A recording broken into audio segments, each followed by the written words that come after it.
The Brady Bunch actor who provided the filmmakers with a little extra information about the. For those who grew up in the 1970s, the Brady Bunch was a must-watch television program that followed Mike and Carol Brady and their 6 kids, 3 boys and 3 girls, as they dealt with family drama and love in suburban America. Despite only running for 5 seasons, the show has endured as a popular cultural phenomenon, inspiring numerous spin-offs and TV films. Here are some behind-the-scenes details about the Brady Bunch that you might not be aware of if you're a fan. Basic math. When it came time to cast the show, only 5 of the 6 children were chosen. The producers chose to include a 4th girl. January originally, the Brady Bunch kids were planned to be divided equally between 3 females and 3 boys. Early bedtimes have to be followed in order to ensure that the children were properly slept for the filming. The guys were to go to bed by 10 p.m., and the girls by 9 p.m. Don't sprint about the house. No running in the house was one of the most well-known Brady Bunch regulations. It was implemented because children's running noises would reverberate around the set, making it challenging to film scenes. The actual Alice in the program The Brady Household's cleaner, Alice, was well known for her catchphrase, "Oh Mike." One of the most recognizable scenes from the Brady Bunch is the opening credits, where all 6 children run down the stairs and pose for a family photo. However, one member of the family is absent from the scene, Bobby. This is because the actor who played Bobby, Mike Lukenland, was too young to descend the stairs on his own, so the crew had to carry him down and then include him in the scene. The actress who played Alice, N.B. Davis, was actually a registered nurse. Not a blonde by nature. The actress who played Marcia, Maureen McCormick, is actually a natural brunette, so in order to achieve Marcia's signature look on the show, she had to wear a wig. That's a no from me. Bobby Sherman was initially offered the role of Greg Brady, but Sherman declined because he didn't want to be typecast as a teen heartthrob. The part eventually went to Barry Williams, whose lisp is real. When it comes to acting, some people have to work harder than others to perform their craft. For Williams, he had to put in a lot of effort to overcome his lisp in order to make Greg sound like a typical teenager. Williams had to repeatedly rehearse his lines. In one episode, "I didn't like snakes." Marcia had to cope with her fear of snakes, but the actor who portrayed her, Maureen McCormick, is scared of snakes in real life. In order to film the scene, she had to get over her fear and have a near-drowning experience with a real snake when the Brady kids were filming a scene in their pool. Fortunately, beginning lifeguard and future Baywatch star David Hasselhoff saved Susan Olsen, who played Cindy, from the pool's drain. When the Brady Bunch was first being cast, more than 260 children tried out for the program. Open auditions were conducted by the producers for the roles in the children. Only 6 of the more than 260 children who tried out for the show were selected. Tricks galore. When it comes to family sitcoms, there are always going to be a few tricks up the producers' sleeves for the Brady Bunch. Some of the most well-known tricks were used to make the house look bigger than it actually was. For example, the doorways were made to look wider than they actually were, and the ceilings were raised to make the rooms look taller. Double the fun. When the Brady Bunch first started airing, it was only on for 30 minutes. However, after the show became popular, it was expanded to an hour. This meant that there were 2 episodes airing back-to-back. Reunions galore. Since the show ended, there have been multiple reunions. In 1981, the cast reunited for the Brady Bunch Hour, a variety show that only lasted for 9 episodes. In 1988, they returned again for A Very Brady Christmas, and in 2002 they starred in the Brady Bunch in the White House. The show has also been rebooted multiple times. In 1995, the Brady Bunch movie hit theaters, and in 2002 the Brady Bunch Kids was released. When the Brady Bunch initially began running, one of the stars, Susan Olsen, gave the crew a little extra. She would frequently flash them as they were getting ready for shots. When the Brady Bunch was first cast, there was a lot of anxiety.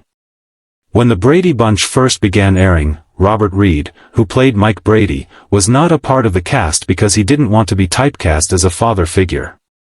However, he eventually changed his mind and joined the cast. In 1995, Robert Reed passed away from colon cancer at the age of 59. His death was kept a secret from the public until after his funeral. The producers had a hard time finding someone to play Marcia because they thought Susan Olsen, who played Cindy. The actor who portrayed Greg, Barry Williams, chose to take a hiatus from performing. He didn't resume acting until 1986, when he starred in Grease 2. The Brady Bunch cast members went their separate ways following the show's conclusion. Some kept performing, while others quit Hollywood altogether. Although they are still close now, their lifestyles are drastically different from one another. Maureen McCormick, who played Marcia, struggled with drug addiction. However, she eventually got her life back on track and made a comeback in the entertainment industry. She since starred in multiple movies and TV shows. An iconic theme song. When the Brady Bunch first started airing, the theme song was not the same as it is today. In fact, the original theme song was only used for the first season. The iconic theme song that we all know and love was introduced in the second season, Missing in Action.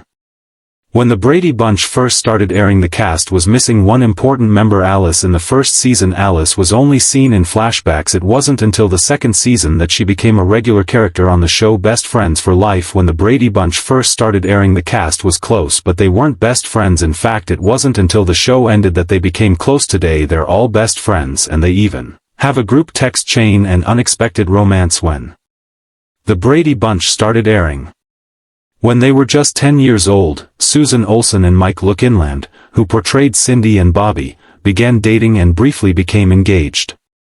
Music is a long-running mystery.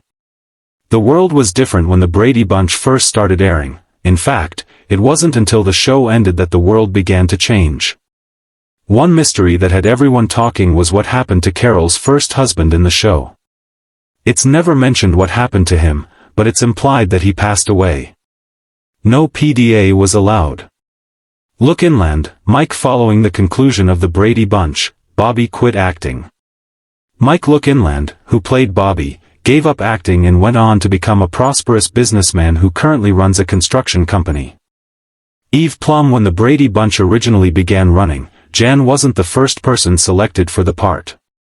The actress who played Jan, Eve Plum, wasn't initially selected for the part. In fact, she only got it after another actress declined. Olsen. When the Brady Bunch initially began broadcasting, Cindy was prohibited from the set. Due to her persistent prank phone calls to the producers, Susan Olsen, who portrayed Cindy, was barred from the set. In conclusion, if you're a fan of the Brady Bunch, you'll love these behind-the-scenes facts about the show's creation. From fascinating trivia about the set design to amusing facts about the cast members, this list has everything you need to know about one of television's most iconic sitcoms. When the Brady Bunch first started airing, there was one plot line that was never resolved. This plot line involved Marcia being hit in the head with a football and developing amnesia. Maureen McCormick pays tribute to late co-star from one of her first TV roles. Maureen McCormick has never shied away from looking back on the early chapters of her career, but this week the beloved actress opened up in a way that stunned longtime fans.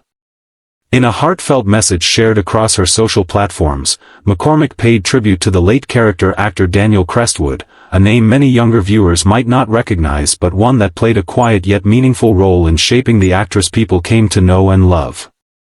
Crestwood, who passed away peacefully at the age of 89, worked with McCormick on one of her earliest television appearances, long before the world came to know her as Marcia Brady on The Brady Bunch. The young McCormick, barely 10 at the time, appeared in an episode of the anthology drama, Horizon Lane, where Crestwood played a gentle schoolteacher guiding a troubled classroom through a story of acceptance and resilience. While the episode itself had slipped from the public consciousness, it remained a pivotal moment in McCormick's development as a performer. In her tribute, she described Crestwood as the kind of actor who did not chase the spotlight but understood the power of sincerity in every line delivered. She wrote that he was the first adult actor who made her feel like a respected partner on set rather than a child filling space between adult scenes. According to McCormick, Crestwood had taken time after filming to speak to her about listening, reacting, and finding truth in small moments, lessons that would follow her throughout her career. Industry insiders recall Crestwood as a dependable presence across dozens of television series in the 60s and 70s. Though he never became a household name, he was often praised by producers for his calm professionalism and ability to lift younger performers with his patience and kindness. Several former colleagues echoed McCormick's sentiments, noting that Crestwood made every set feel steadier, warmer, and more collaborative. McCormick's tribute sent fans searching for clips from Horizon Lane, and within hours the episode began circulating widely online. Nostalgic viewers commented on how small her role had been yet how palpable her early natural talent was. Many expressed surprise at how deeply the experience had stayed with her. In interviews throughout her life, McCormick has often spoken about the adults who guided her in an industry that was not always gentle to young performers. Her acknowledgement of Crestwood highlighted just how fragile those early moments can be and how essential mentors like him are for child actors navigating complex emotional environments long before adulthood. The tribute also comes during a reflective period for McCormick, who has been revisiting the stories behind her earliest work while participating in a documentary about the evolution of young actors in Hollywood. Her remembrance of Crestwood will reportedly be included in the project, offering a more complete picture of how even single-episode roles can leave a lifelong imprint. Fans responded with overwhelming support, thanking her for shining a light on someone whose contributions might otherwise be lost to time. Many shared messages of gratitude for the reminder that behind every iconic performer stand teachers, colleagues, and friends who offered encouragement at critical moments. For McCormick, the tribute was not simply about mourning but about honoring the small, almost invisible acts of kindness that sustain artists at the very beginning of their journeys. She wrote that she hoped younger actors today would be just as fortunate as she was, fortunate enough to meet someone who believes in them before they fully learn to believe in themselves. As the story continues to spread, her words stand as a powerful reminder that the legacies we leave are not measured in fame but in the hearts of the people we quietly uplift along the way. 8 Secrets and Scandals About TV's Squeaky Clean Family. Photo, Getty Images.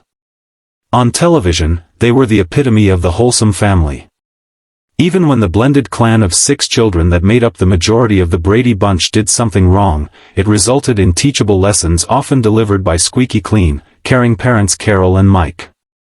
Like many of Hollywood's classic small-screen series of the late 1960s and early 1970s, the behind-the-scenes goings-on and cast relationships made for far juicier stories than ever appeared on air.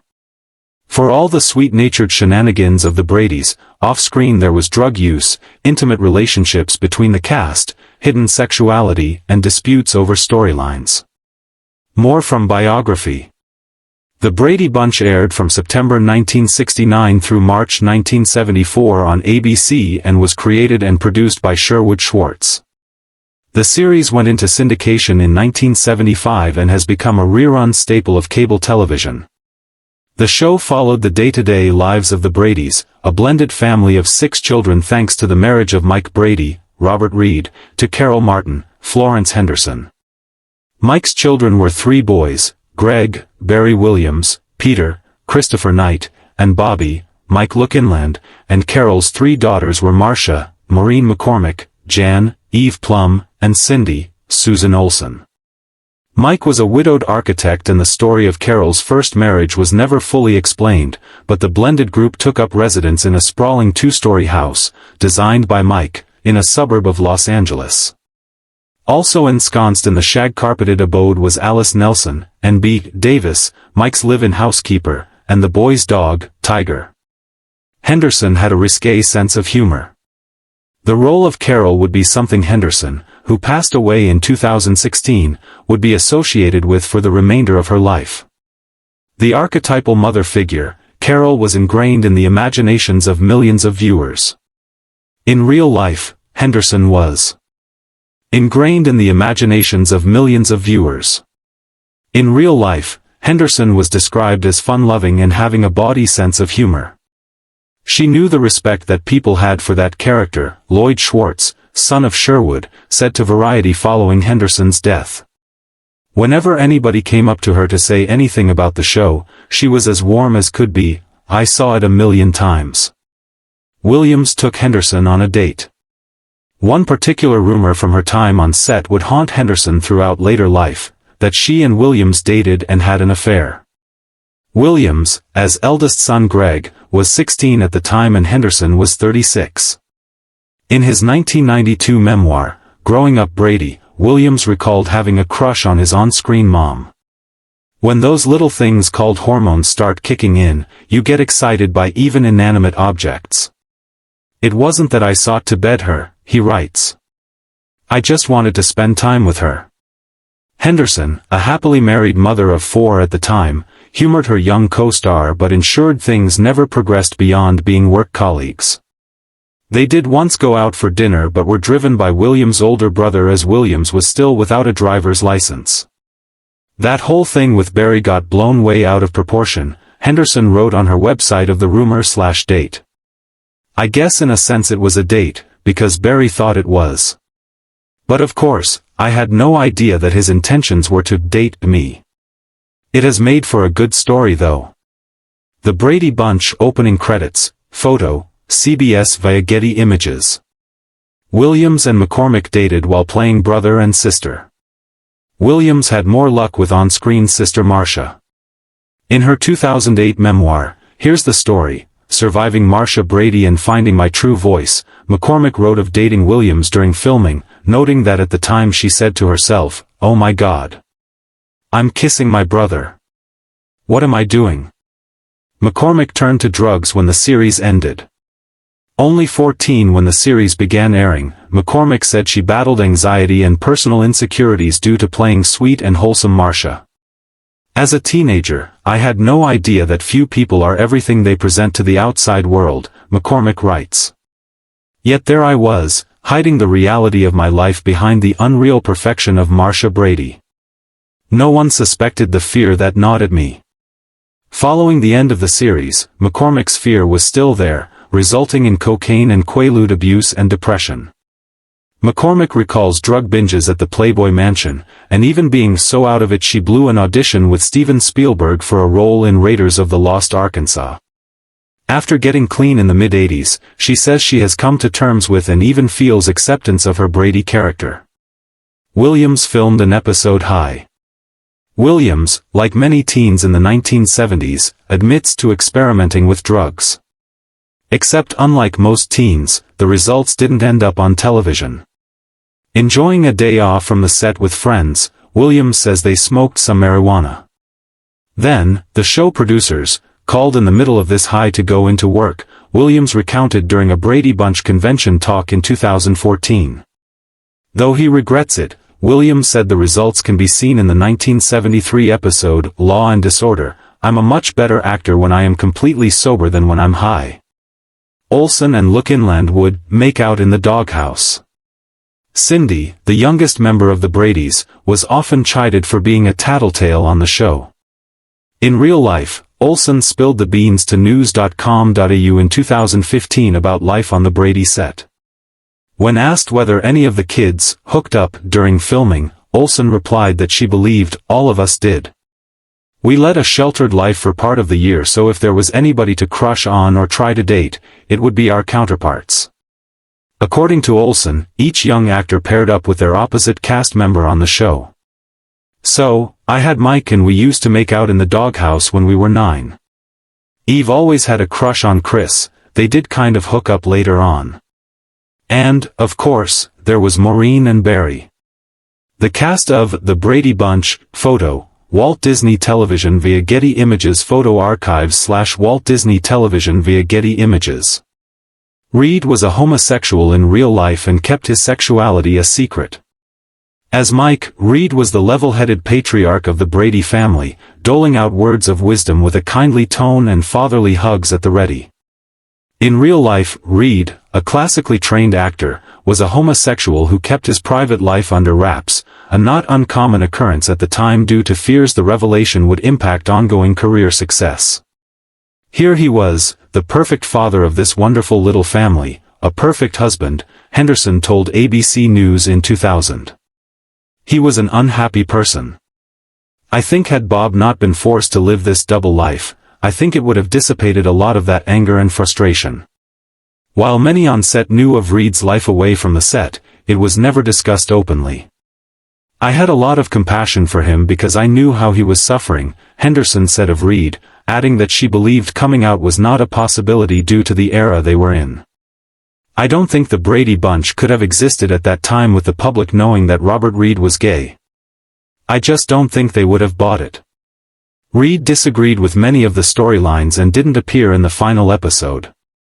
Reed, who passed away in 1992, also clashed with producer Schwartz over storylines, and especially the visual gags written into each episode. Shakespearean-trained Reed preferred a more serious approach to the storylines, Schwartz told ABC News. Though Schwartz believed Reed to be a good actor, he also felt he wound up on a show that he didn't want to do in the first place, and it became more and more difficult for him. Reed's displeasure with the scripts would continue throughout the entire series, culminating in his character being written out of what ultimately became the last episode of the original 5-season run. The storyline dealt with Greg's impending graduation from high school and a prank that left his hair orange ahead of the big day. Reed believed the story to be under par and reportedly demanded the episode be rewritten or he would not appear. The powers that be called his bluff and Mike's lines were divided between Carol and Alice, resulting in Reed's complete absence from the finale.